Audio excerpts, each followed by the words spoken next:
പക്ഷെ അംജുക്ക വന്നതിന് ശേഷം എന്റെ യൂട്യൂബിന് ഒരുപാട് വ്യത്യാസം വന്നിട്ടുണ്ട്. കാരണം ഞാൻ ഒട്ടും നല്ല ടൈമിൽ കൂടെ ഒന്നല്ല പോയിരുന്നിരുന്നത്. എനിക്ക് വീഡിയോ ഇടാനൊക്കെ ഭയങ്കര മടുപ്പും പക്ഷെ അംജുക്ക വന്നതിന് ശേഷം വീഡിയോസ് ഞാൻ കൺസിസ്റ്റന്റ് ആയിട്ട് ഇടാൻ തുടങ്ങി. കാരണം അംജുക്ക പറയും വീഡിയോ ഇടുന്നില്ലേ കൺസിസ്റ്റന്റ് ആയിട്ട് വീഡിയോ ഇടാൻ തുടങ്ങി. പിന്നെ എനിക്ക് തന്നെ ഉള്ളിലൊരു സന്തോഷം വന്നു. അതുകൊണ്ട് ഞാൻ ചെയ്യുന്ന കുറച്ചും കൂടി ആക്റ്റീവ് ആയി തുടങ്ങി അംജുക്ക വന്നതിന് ശേഷം. ഒരു വീഡിയോ കോൾ ചെയ്തിട്ടുള്ള ഒരു റീല് ഞാൻ കണ്ടിട്ടുണ്ടായിരുന്നു. അപ്പൊ അതിൽ അസ്ല ഭയങ്കര വിഷമിച്ചിരിക്കുമ്പോൾ എനിക്ക് അവിടെ അപ്പുറത്ത് നിന്നിട്ട് ഭയങ്കരമായിട്ട് മോട്ടിവേറ്റ് ചെയ്ത് സംസാരിക്കുന്ന പോലെയാണ് നമുക്ക് ആ വീഡിയോ കാണുമ്പോൾ തോന്നുക. എനിക്ക് തോന്നുന്നു അപ്പൊ ആൾക്ക് അവിടെ നിന്ന് ഒരു പവർ ഇങ്ങനെ ഫുൾ കൊടുത്തോണ്ടിരിക്കുക വീഡിയോ കോൾ. സത്യമാണ്. ഞാൻ ഇടയ്ക്കിടയ്ക്ക് ഡൗൺ ആയി പോകും. ഇപ്പോഴല്ല പക്ഷെ അംജുക്ക വരുന്ന സമയത്ത് ഞാൻ ഭയങ്കര മോശം സമയത്തിൽ കൂടി പോയിരുന്നത്. അപ്പൊ ഇടയ്ക്കിടയ്ക്ക് എനിക്ക് എന്താ പറയാ, ഞാൻ ഭയങ്കര മെന്റലി ബ്രേക്ക് ഡൗൺ ആവുന്ന ടൈമുണ്ട്. ആ സമയത്ത് അംജുക്കാക്ക് ഹാൻഡിൽ ചെയ്യുന്ന പോലെ വേറെ ഒരാൾക്കും ഹാൻഡിൽ ചെയ്യാൻ പറ്റും തോന്നില്ല. അവൻ എന്റെ കൂടെ ഇരുന്ന് എന്തൊക്കെ വന്നാലും എന്നെ ഇതുവരെ കണ്ടിട്ടില്ല, ഒന്നും കണ്ടിട്ടില്ല. വേണമെങ്കിൽ അംജുക്കാക്ക് അയ്യോ ഇതെന്താ ഇങ്ങനെ, ഞാൻ കാരണം പാസ്റ്റിൽ നിന്ന് ഇതുവരെ റിക്കവർ ആവാത്തൊരു വലിയ പ്രശ്നം എനിക്കുണ്ടായിരുന്നു. അപ്പോൾ അംജുക്ക അത്ര ഒരു സപ്പോർട്ട് തന്നെ. അല്ലെങ്കിൽ വേറെ വല്ല ആൺകുട്ടികളോ ഇത് വലിയ ആ ഒരു സാധനം വെച്ചിട്ട് പോകും. പക്ഷെ അമ്മക്ക് അങ്ങനെ കൂടുന്ന എല്ലാം കേട്ടിട്ട് എനിക്ക് അതിൽ നിന്ന് തിരിച്ചു വരാൻ വലിയ സമയമൊന്നും വേണ്ടി വന്നില്ല. പിന്നെ ഞാൻ പാസ്റ്റിക്കുന്നല്ല ഒരു കാര്യം ആലോചിച്ചിട്ട് ഞാൻ ഇതുവരെ എനിക്ക് വിഷമം. ഇപ്പൊ എനിക്ക് കുറെ നെഗറ്റീവ് കമന്റ്സ് ഉണ്ടെങ്കിൽ ഞാൻ ഒന്നും മൈൻഡ് ചെയ്യേണ്ട പോലും ഇല്ല.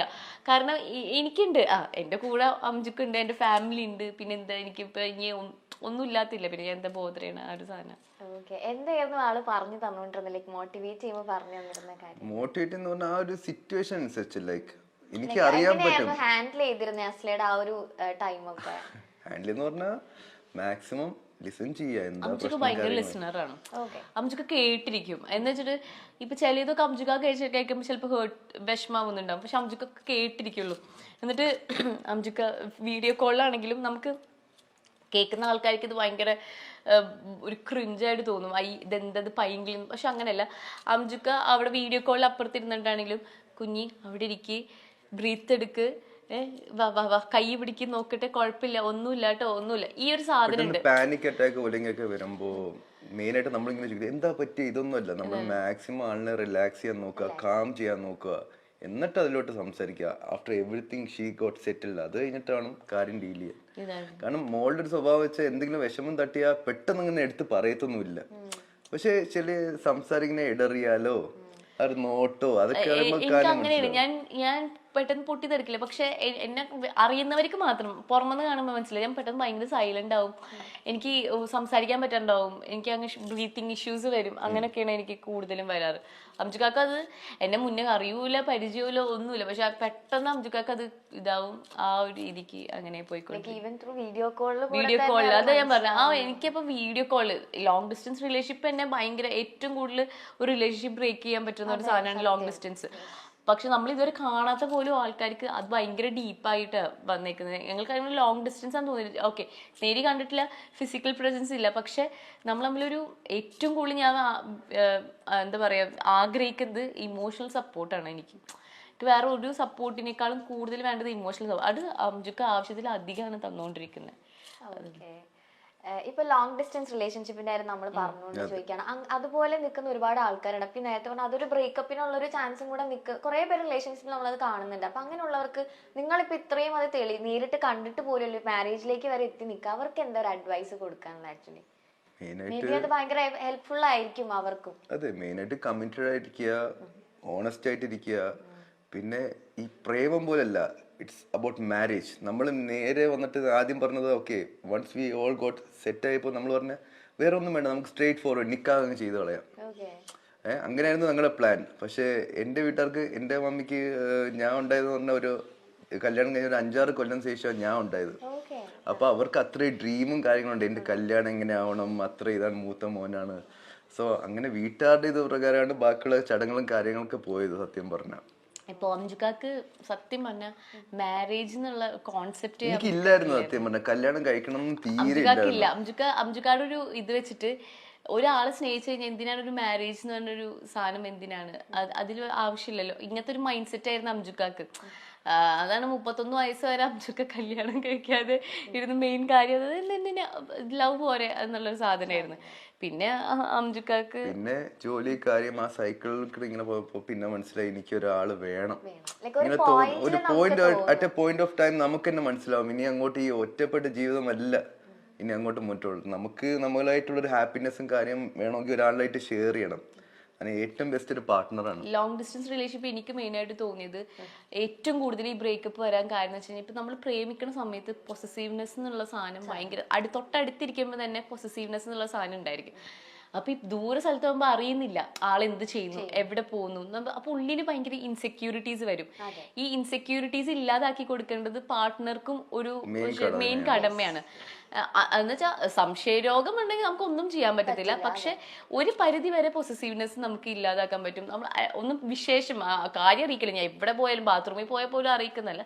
പക്ഷെ എവിടേക്കെങ്കിലും പോകുമ്പോൾ ഞാൻ ഇങ്ങനെ പോയി ഇത് ചെയ്തു ഓപ്പൺ ആയിട്ടിരിക്കാം. കമ്മ്യൂണിക്കേഷൻ എന്നുള്ളത് ഭയങ്കര വലിയ ഫാക്ടറാണ്.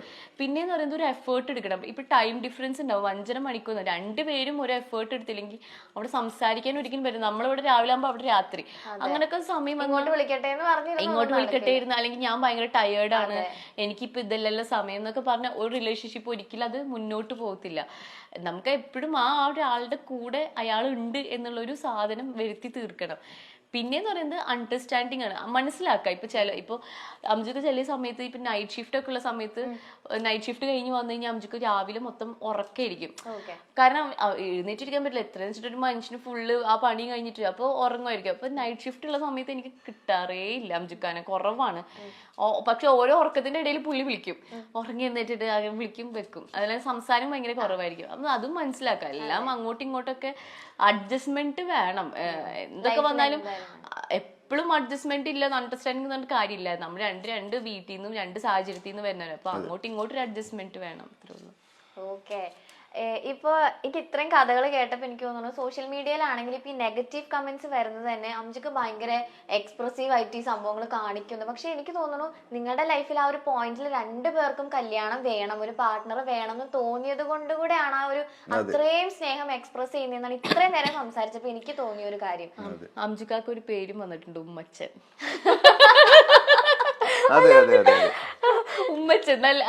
പക്ഷെ എനിക്കതൊരു എന്താ പറയാ നെഗറ്റീവ്. കാരണം ദാറ്റ് പോയിന്റ് ഓഫ് ടൈം ഞാൻ 4 മാസം ഇതുവരെ കാണാത്ത ഒരാളാണ്. പെട്ടെന്ന് കണ്ടപ്പോ ഇത്ര നാൾ അടുക്കി വെച്ച ആ സ്നേഹം മൊത്തം, പിന്നെ ഞാൻ കാണിച്ച സ്നേഹം പറഞ്ഞ ആ കണ്ടുകൂട്ടി ആ ടൈമിനും പിന്നെ ഞങ്ങളുടെ കല്യാണത്തിനും രംഗോളിക്കും. That was our happy moment. അത്രമാത്രം ഞാൻ വേറെ ഒന്നുമല്ല നോക്കിയത്, ഞാൻ എന്റെ ഹിലമോളെ മാത്രമാണ് നോക്കിയിട്ടുള്ളത്. നമ്മുടെ കല്യാണത്തിനല്ലാണ്ട് പിന്നെ ആരെ കല്യാണം നമ്മൾ കൂടുതൽ സന്തോഷം അത് കൂടുതൽ എക്സ്പ്രസ് ഉമ്മച്ചനായാലെന്താ ഞാൻ എന്റെ സ്വന്തം ഭാര്യനെ ഉമ്മ വെച്ചത്.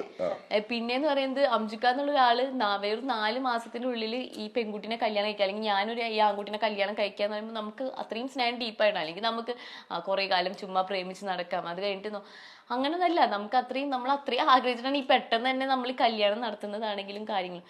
പിന്നെ ഒരിക്കലും എല്ലാവരും ഒരുപോലെ ആയിരിക്കില്ല. അംജു എന്നുള്ള ഒരാള് ഞാനിപ്പോൾ പറയാം, അംജു എന്നുള്ള ഭയങ്കരമായിട്ട് എക്സ്പ്രസ് ചെയ്യും. അത് അവൻ്റെ സ്നേഹമായിക്കോട്ടെ, സന്തോഷമായിക്കോട്ടെ, വിഷമമായിക്കോട്ടെ, എന്തോ ആയിക്കോട്ടെ, അംജു എക്സ്പ്രസ് ചെയ്യാനുള്ള പോലെ തന്നെ എക്സ്പ്രസ് ചെയ്യും. ഇനിയിപ്പോൾ പുറത്തിറങ്ങി കഴിഞ്ഞാലും ശരി, ആരെ മുന്നിലാണെങ്കിലും അംജുവിന് എന്നെ ചേർത്ത് പിടിക്കാൻ അംജുവിന് ഒരു മടിയുമില്ല, ഒന്നുമില്ല. കാരണം അവന്റെ കൊച്ചാന്ന് അവനക്കൊരു ഇതുണ്ട്. അവനെനിക്ക് തന്നൊരു വാക്കുന്നുണ്ട്, അവൻ ലൈഫ് ലോങ് ഞങ്ങൾ രണ്ടുപേരും അങ്ങോട്ടും ഇങ്ങോട്ടും കൂടെ ഉണ്ടായിരിക്കുന്നുള്ളതാണ്. മാറ്റിയാലും ആൾക്കാർ പറയാ അപ്പ കാണിച്ചതൊക്കെ അഭിനയായിരുന്നു. ഉറപ്പായിട്ടും എന്തുവേണം പറഞ്ഞിട്ട്. കാരണം ഞാൻ വളർന്ന സാഹചര്യം എന്റെ പപ്പായും മമ്മിയും അത്രമാത്രം സ്നേഹിച്ചിട്ടാണ് എന്നെ വളർത്തിയിരിക്കുന്നത്. അതിന്റെ ഇതാണ് ഞാൻ കാണിക്കുന്നത്. അംജുഖാന് 5-6 വർഷം കഴിഞ്ഞിട്ട് അവർക്ക് ഉണ്ടായത് കാത്തിരുന്ന് കിട്ടിയ കുട്ടി. അപ്പൊ മാക്സിമം ഇപ്പോഴും അവര് പറയുന്നത് അവരുടെ ഏറ്റവും പ്രഷ്യസ് ആണ് അല്ലെങ്കിൽ ട്രഷറാണ് അംജുഖ എന്ന് പറയുന്നത്. അപ്പൊ അംജുഖാനെ അങ്ങനെ സ്നേഹിച്ചാകുമ്പോ അംജുഖാക്ക് എന്താ തിരിച്ചും അംജുഖാടെ സിബ്ലിങ്സ് എന്നെന്നല്ല, അംജുഖാടെ സിബ്ലിങ്സ് ആയിക്കോട്ടെ, അംജുഖാടെ ഫ്രണ്ട്സ് ആയിക്കോട്ടെ, എല്ലാവരോടും അംജുക്ക ഒരു പ്രത്യേക സ്നേഹമാണ് കാണിക്കുന്നത്. എല്ലാവരോടും ആ ഒരു ഇതാ കാണിക്കുന്നത്. അത് അംജുക്ക എന്നുള്ള ക്യാരക്ടർ അങ്ങനെയാണ്. ഇപ്പോ എനിക്ക് ഈ കമന്റ്സ് വായിച്ചു നോക്കിയപ്പോൾ തോന്നിയത് ഒരു തരം ഫ്രസ്ട്രേഷൻ ആണ് ആൾക്കാർക്ക്. നമ്മൾ ഇതുവരെ ബാക്കിയുള്ള ഭാര്യയും ഭർത്താവ് എന്ത് ചെയ്യുന്നു, അവരെങ്ങനെ നമ്മൾ നോക്കാൻ പോവാറില്ല. നമുക്ക് തന്നെ സ്വന്തം ജീവിതത്തിൽ ഒരുപാട് കാര്യങ്ങളുണ്ട്. ഇപ്പൊ അംജു എന്ന് പറയുന്നത് അംജുയുടെ ഭാര്യനെ ഇങ്ങനെ തന്നെയാണ്. അത് പിന്നെ ഇപ്പൊ എന്ത് പേര് വിളിച്ചു കഴിഞ്ഞാലും അംജു എന്നുള്ളൊരു ക്യാരക്ടർ മാറുമെന്ന് എനിക്ക് തോന്നുന്നില്ല.